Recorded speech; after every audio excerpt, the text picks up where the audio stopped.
Olá pessoal, aqui é o professor Pablo. A gente viu na aula passada, a primeira aula, né? Foi uma aula síncrona. Eu vi um pouco sobre os ambientes da biblioteca Gin, pacote Python Gin. Eu já expliquei como instalar, tem lá no Classroom mais detalhes para quem teve problema para instalar todo o ambiente. Então, depois que você instala tudo, você pode importar o Gin e começar a usar, certo? Então, eu vou falar das principais funções aqui, até um pouco revisão, mas eu vou falar algo a mais do que a gente viu naquela aula. Bem, para você criar um ambiente, você chama gin.make. Gin é o nome do próprio módulo Python, né? Chamando a função make, você passa um string que descreve o ambiente. Aí ele tem os ambientes registrados nela. Você tem que ver os nomes dos ambientes no site, tá? Esse site aqui é ginlibrary.ml. Então aqui eu já coloquei alguns que são os principais para a gente aprender, são os mais simples para rodar algoritmos com eles. E deixei alguns comentados para você escolher o que você quer, deixe só um descomentado, tá? E eu vou usar muito o Mountain Car V0 nessa aula. Então você cria assim, depois que você cria o ambiente, você pode rodar vários episódios. Episódios são como partidas do videogame. Cada vez que você dá o start, começa uma partida aqui, o nome seria episódio, tá bem? Como é que você inicia um novo episódio? Chamando o env.reset. Ele reinicia um episódio e nesse reinício ele também retorna a observação inicial. É a informação sobre como iniciou o ambiente. Se fosse um videogame, seria a primeira tela que você vê quando começa a partida, certo? E tem ambientes de Atari que são isso mesmo, certo? Você recebe uma tela, recebe imagens como observação. Mas nesses ambientes mais simples eu vou mostrar que tipo de coisa vem. Não é uma imagem, tá? Mas vem alguma observação. Você dá o reset e você recebe essa observação para os algoritmos usarem, tá? Depois você vai controlar até quando você vai poder dar algum passo, realizar alguma ação no ambiente. Aí a gente usa uma variávelzinha booleana para controlar. Aqui ela controla se o episódio acabou ou não, se a partida acabou ou não. Então eu estou chamando ela de acabou por enquanto, mas eu vou preferir usar código em inglês. O nome mais usado seria done. Done é de feito, né? Em inglês. E é usado também para dizer acabado, encerrado. Então começo dizendo que acabou é falso. Não acabou. Vou deixar Done o nome Done, mas vou chamar de acabou, tá certo? Então enquanto não acabou, não acabou. Então a gente pode continuar realizando ações. Aí a gente pode fazer o seguinte: o básico, esse render é opcional, mas o básico é você fazer um step no ambiente, env.step. É para fazer o ambiente dar um passo. E você dá um passo indicando qual ação você quer realizar naquele passo. Então você indica a ação, ele aplica a ação no ambiente, vê o resultado disso e retorna as informações de resultado disso. Certo? Isso é o básico. Agora, se você quiser visualmente acompanhar o que acontece, você também chama o env.render. Você pode chamar isso a cada. Você pode chamar depois de um reset e depois de cada step. Então, deixando ele aqui, fica ok. No fim do loop também, certo? Talvez você queira colocar mais uma vez. Desse jeito que está aqui, ele não vai renderizar a última ocorrência. Aí, se você for precioso demais, você pode corrigir esse detalhe. Bem, mas você dá um step, o ambiente muda, certo?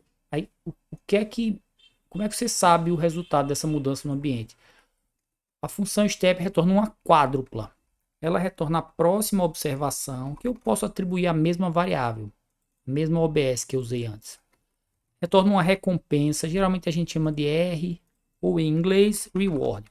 Lembrando que aqui recompensa pode ser positiva ou negativa. Então, às vezes se usa outro termo ao invés de recompensa, que é payoff.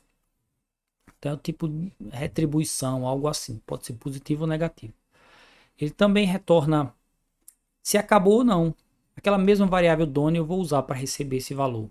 Done, para saber se acabou ou não. E uma quarta informação que eu quase nunca uso. Essa quarta é informações adicionais, extra. Muitos desses ambientes vêm com isso vazio, exceto quando vem done, quando acabou. No último passo do ambiente, às vezes vem alguma informação.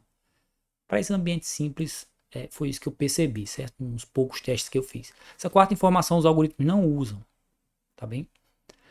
Bem, você pode colocar um sleep, esse sleep também é opcional, é só porque vai ficar em loop isso aqui, é muito rápido. Então, às vezes a renderização fica muito acelerada. Então, se você for renderizar, eu coloco um sleep. Tem ambiente que sem o sleep fica ok, tá? Eu acho que o ambiente que eu estou inicializando aqui fica ok sem o sleep. Vou deixar renderizando e vou deixar ele fazendo passos. Agora, uma questão importante: que ação eu estou realizando aqui? Bem, o próprio Jim, em todos os seus ambientes, ele tem uma maneira de gerar uma ação aleatória, justamente se você quiser testar. Mas você pode também indicar uma ação aqui para fazer ele realizar sempre a mesma ação. Deixa eu rodar das duas maneiras. Primeiro, com ação aleatória. A gente roda. E esse é o mountain car. Ele tem que aplicar forças para a esquerda ou para a direita para tentar, usando a gravidade ali, usando as encostas, né? Tentar pegar embalo, digamos assim, para subir até essa bandeirinha aqui em cima, do lado direito. Então, com ações aleatórias, ele demora e esse ambiente tem uma duração máxima de 200. Então, em todos os casos que eu rodei aqui, ele terminou sem sucesso, tá? Sem sucesso, ele não chegou na bandeirinha. Ok, ele está realizando ações aleatórias. O que eu queria mostrar é como é essa ação. A ação nesse ambiente aí é um valor 0 ou 1. 1 indica que vai empurrar para um lado e 0 indica que vai empurrar para o outro. Vou colocar 0. Acho que 0 empurra o carro em direção à esquerda. Olha só, você vai ver que ele vai estar sempre tendendo a ir para a esquerda, porque você está aplicando essa ação de ir para a esquerda. Só que quando ele sobe muito, a gravidade empurra ele de volta, né? E 1 vai empurrar ele sempre para a direita. Aí, novamente, ele vai ficar tendendo a ir para a direita, mas a gravidade empurra ele de volta às vezes. Certo? E se você quiser testar com ação aleatória, assim. O bom dessa linha aqui é que ela funciona para qualquer ambiente. Ele gera uma ação aleatória do formato certo do ambiente. Porque veja bem, nesse ambiente, a ação eu indico com 0 ou 1. Valores discretos, 0 ou 1. Em outros ambientes é diferente. Essas ações são geradas de formas diferentes, certo? Para finalizar, vale a pena fazer um close. Depois que acabou o laço, depois que você rodou tudo que queria no seu ambiente. Inclusive, você pode fazer um reset e rodar tudo de novo. Fazer isso várias vezes. No final de tudo é que você faz o close. O close é mais para ele encerrar elementos de interface que o render tenha usado, certo? Então, se você não renderizar, dá para deixar sem o close sem problema. E até renderizando, não costuma dar nenhum bug, mas é recomendado fazer o close no final. Ok, um pouco mais de detalhe. Esse aqui eu só fiz rodar e exibir basicamente. Você pode testar com outros ambientes, certo? Eu deixo para você fazer isso por conta própria. Mas o laço principal que a gente vai fazer para rodar um ambiente vai ter alguns detalhezinhos aí diferentes. Primeiro, você não precisa daqueles parênteses para receber as 4 informações. É porque ele retorna uma tupla com 4. É uma quádrupla, né? E em Python você pode remover esses parênteses aqui e tudo bem. Você está recebendo a quádrupla atribuindo em 4 variáveis. Dá na mesma. Então esse código é bem parecido. Ele faz o make, faz o reset. Tem aquela variável done. Só vou fazer uma coisa diferente. Vou somar as recompensas. Então eu posso querer somar as recompensas a cada passo. Eu inicializo ela com 0. No momento que eu reseto o episódio, eu deixo 0. Isso se eu quiser a soma das recompensas daquele episódio, certo? A soma das recompensas de um episódio pode ser chamada de return. Aí dá conflito com a palavra-chave, a palavra reservada de Python. Ou pode ser chamado de cumulative reward, recompensa cumulativa. Então deixa sum reward, soma de recompensas mesmo. Então eu escolho a ação de alguma maneira, nesse caso está aleatório. Faço um passo indicando a ação. Quando eu receber essa reward e as demais informações, eu somo essa variável, certo? Outro detalhe, alguns algoritmos vão precisar da observação anterior e da próxima.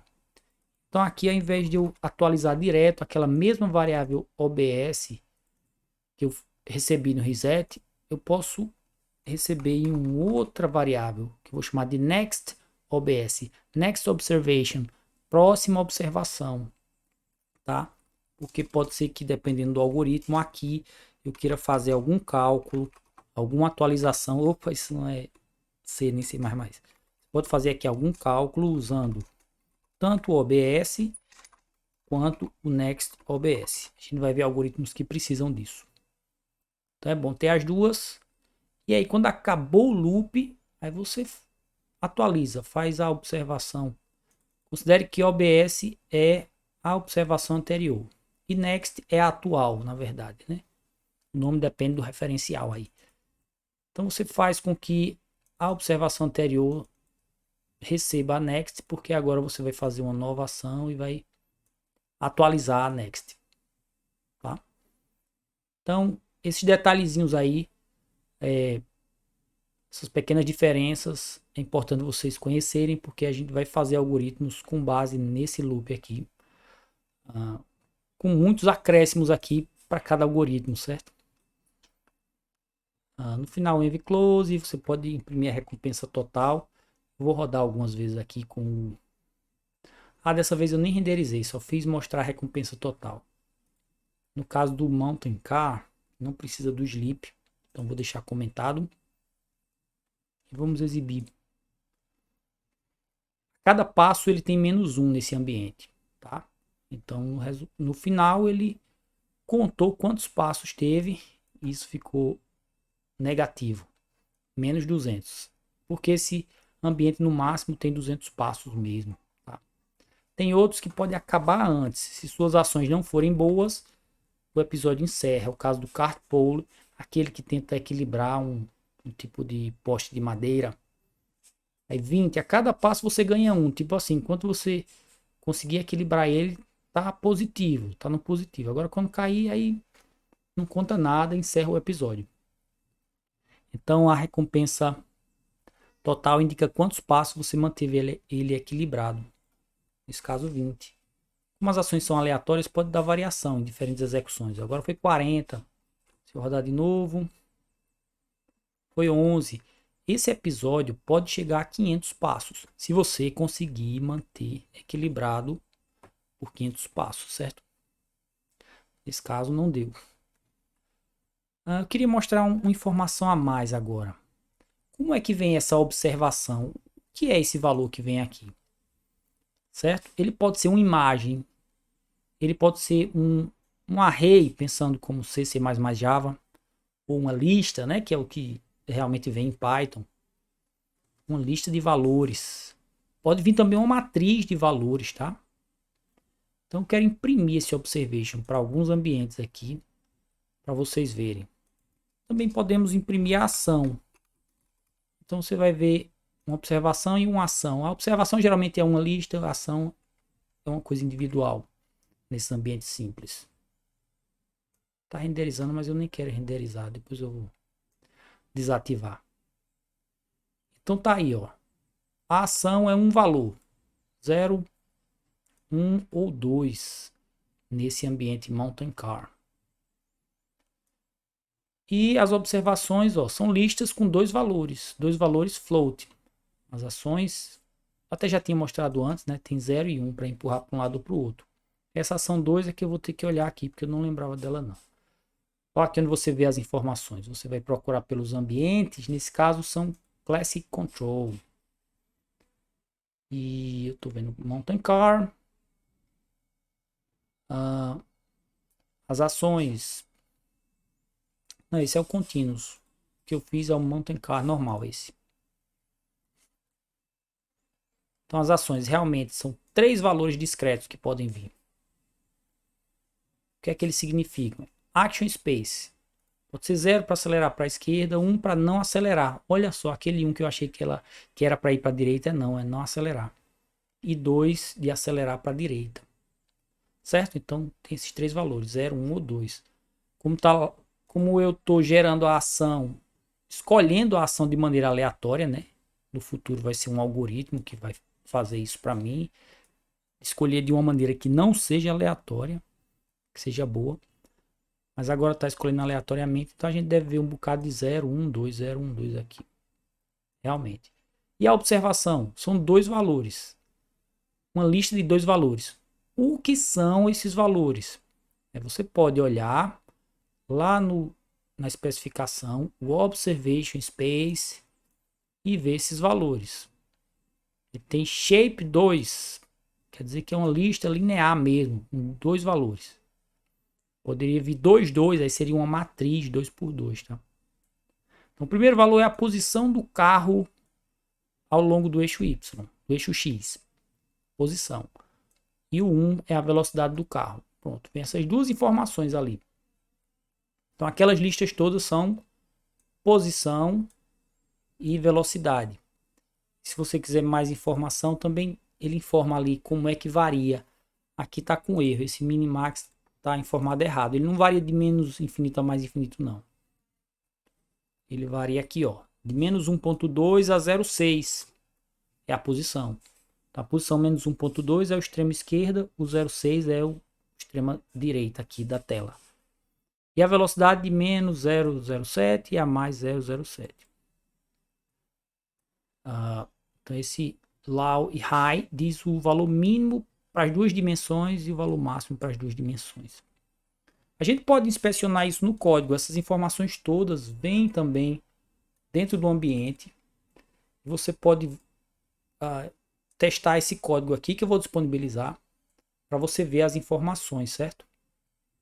Olha só, eu vou, para simplificar, aqui eu crio o ambiente com gin.make, mas eu não vou fazer reset, step, nada disso. Eu só quero imprimir as informações. Para esse código ficar simples, eu vou recortar isso, depois eu colo de novo. Eu vou mostrar as informações sobre o ambiente, onde é que elas ficam. Você tem as informações das observações, do espaço das possíveis observações, e as informações do espaço das possíveis ações. E o nome é intuitivo. env.observation_space, né, informações do espaço de observações, e env.action_space para as informações do espaço de ações. Você pode rodar isso e ver algo parecido com o que está lá no site do Gin, certo? Um box de menos 1.2 e menos 0,07, quer dizer, isso é a posição mínima e a velocidade mínima que pode vir no caso do ambiente Mountain Car, porque foi ele que eu fiz o make aqui. A posição máxima 0.6, a velocidade máxima 0.07. O formato dele é com dois valores só, são dois float. E as ações? As ações são discretas, com três valores. Você pode pegar esses valores via código, e isso permite que os algoritmos sejam bem automatizados e se adaptem a um ambiente que tenha 10 valores, que tenha 5 valores, ou que as ações sejam discretas. As ações também poderiam ser contínuas, desse jeito aqui, certo? As ações poderiam ser contínuas. Então essa informação vem no ambiente detalhada, você consegue ver esse mínimo e máximo, o número de possíveis ações, e é isso que faz a função print_space_info que eu comentei e removi antes. Deixa eu desfazer aqui. Ela recebe um espaço, certo? Então eu posso passar tanto o observation space quanto o action space, porque eles podem ter os mesmos. Tem um sistema de classes com hierarquia bem estruturado aí. Então ele pode ter as mesmas instâncias das mesmas classes, tá? Então eu fiz uma função só. Você passa o space específico. Então, esse space, seja de observação, seja de ação, pode ser discreto. Aí ele é uma instância de gin.space.discrete. São os dois casos mais comuns, tá? Esses dois que eu testo aqui. Quando ele é discreto, você pode consultar a quantidade de valores dele fazendo ponto .n nele. Poderia ser env.observationspace.n. Aí é quando é discreto. Quando é discreto, significa que o valor varia de 0 a n-1. É o caso das ações lá do Mountain Car, a gente vai ver já já. Agora, se ele for instância de space.box, box quer dizer caixa, é porque pode vir uma caixa de valores. Então, quando os valores são contínuos, eles geralmente são instâncias dessa classe aqui, teamSpace.box. Aí pode ser uma lista de valores, como a gente viu. Mas pode ser também uma matriz 2x2. Aí ele vai vir como box 2x2 para dizer que é uma matriz 2x2. Esse shape que vem aqui, ó, a gente pode imprimir ele individualmente, chamando space.shape, certo? Pode ser também com 3 dimensões, seria tipo uma caixa tridimensional. Por exemplo, imagem é meio que isso, porque ela tem x, y, 2 dimensões, tá? Feito uma matriz, mas ela tem RGB de cores. Então é como se fosse uma matriz, digamos, uma imagem 10x10, que seja colorida, ela teria um formato, quando você imprimisse, viria 10x10 as dimensões da imagem, certo? Por 3 são os canais de cores. Então esse box permite ter múltiplas dimensões. O mais comum que a gente vai ver é uma dimensão só, linear. Isso quer dizer que são 10 valores. Uma listinha com 10 valores. No caso lá do Mountain Car, a gente viu que vem com 2, né? Mas enfim, esse código aqui permite imprimir, qualquer que seja o caso, permite imprimir como é que vem esse espaço de ações ou de observações.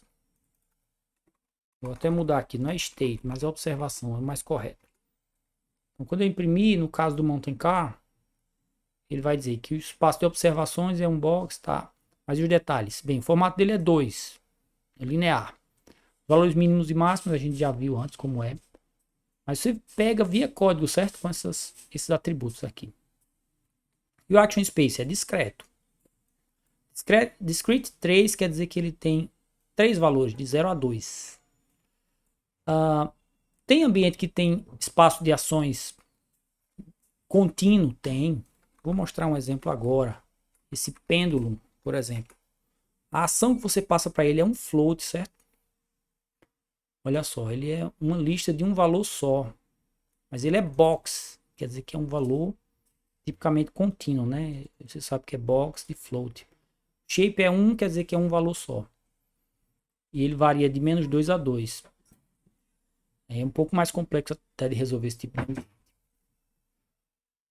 Tem algoritmos específicos para ação discreta, ação contínua. Até mesmo para estado discreto e estado contínuo, certo? O tax é um que o estado de observações é discreto. E as ações também. Discreto 500, quer dizer que ele tem 500 possíveis valores. É o ambiente tax V3. E ações? 6 são ações de 0 a 5. Certo? Se a gente imprimir o Observation Space do tax, a gente vai ver que é um valorzinho só. Do mesmo jeito que a ação também é um valorzinho só, inteiro. Né, de 0 até esse valor menos 1 e até esse valor menos 1.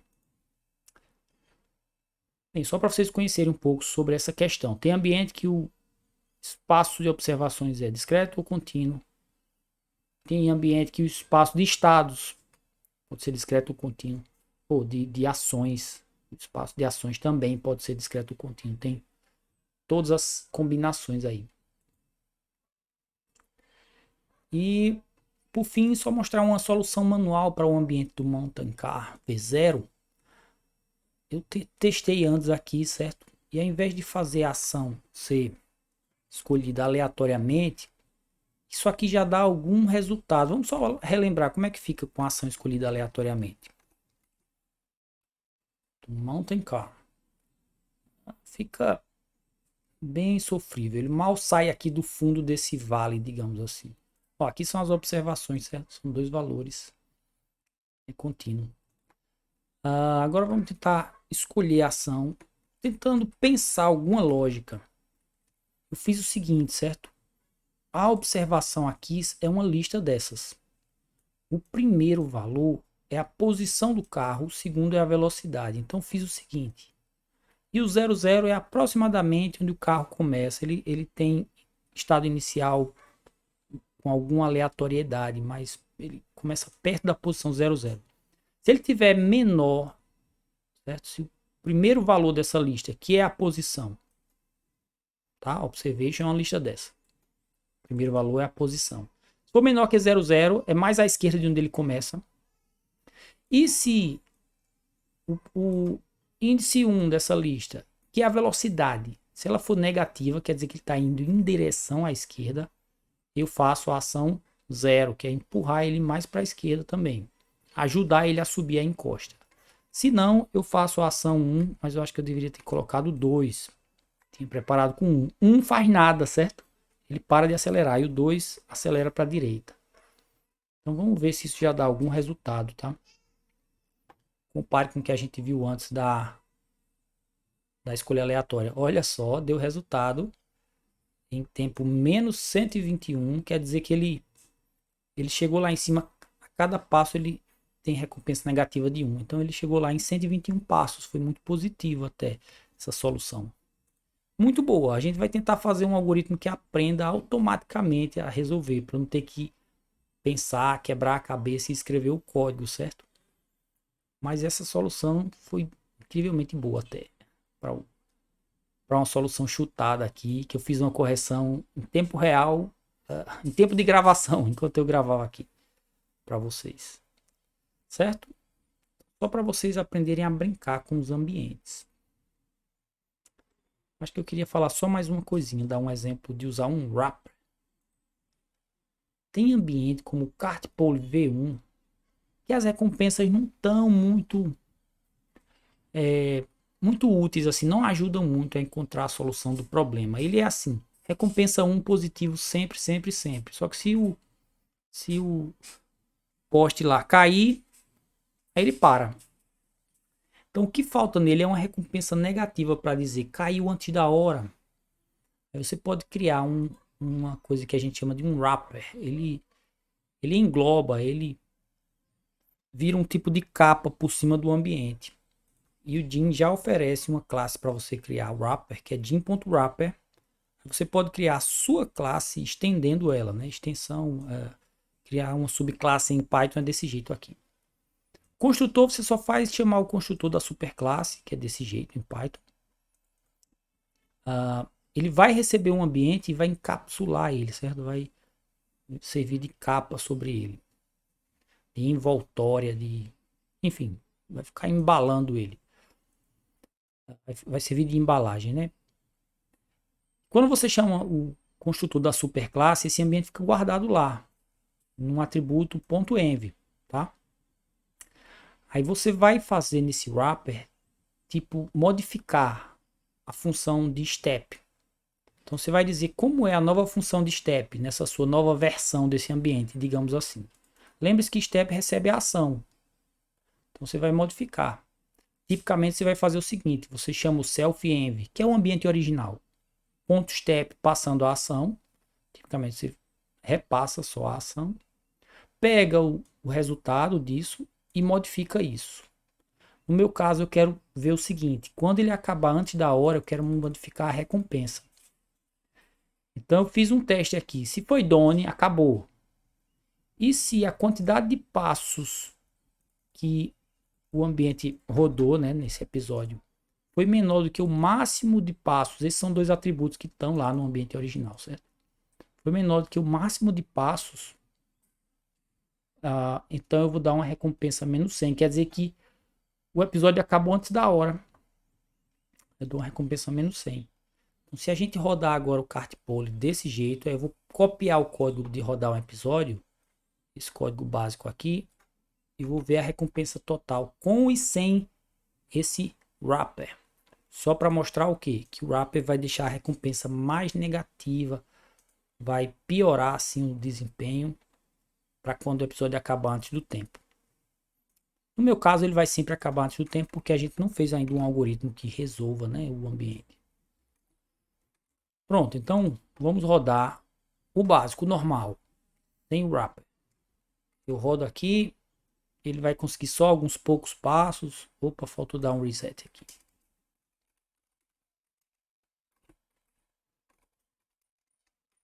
Então ele vai rodar só alguns poucos passos. E a recompensa total foi 64. Ele ficou 64 passos. Vou tirar esse sprint. 64 passos equilibrando, certo? Foi até bom para uma escolha aleatória das ações, foi bom. Esse ficou 79 passos. Ok, mas em todos eles caiu antes do tempo, bem antes do tempo até. Que o tempo máximo é 500. Vamos criar uma versão diferente desse ambiente. Eu vou chamar aquele wrapper, que eu chamei assim de Punish Early Stop, que é para punir quando ele para antes da hora. Então eu pego esse ambiente que eu criei e passo para o construtor, e agora eu uso Punish Early Stop do jeito que ele está aqui exteriormente, né, alterando a recompensa, certo? Aí na verdade meu ambiente é o Punish Early Stop com o Cart Poly encapsulado dentro dele. Então as recompensas vão ficar alteradas. Especificamente a última recompensa agora é menos 100. Ele está caindo antes da hora. E realmente a recompensa deu negativa agora. Sempre dava positiva, né? Porque nesse ambiente é um positivo de recompensa a cada passo. Tá? Quando cai, aí para. E a recompensa fica mais curta porque acabou antes. Eu quis adicionar uma recompensa negativa para dizer caiu, isso é ruim. Saiba que caiu antes da hora. Então esse wrapper faz isso. Pronto, é isso, gente. A gente vai exercitar, fazer o wrapper e lidar com outras dessas informações, tipos de ambiente e tudo mais nas aulas. Mas é bom vocês praticarem um pouquinho antes.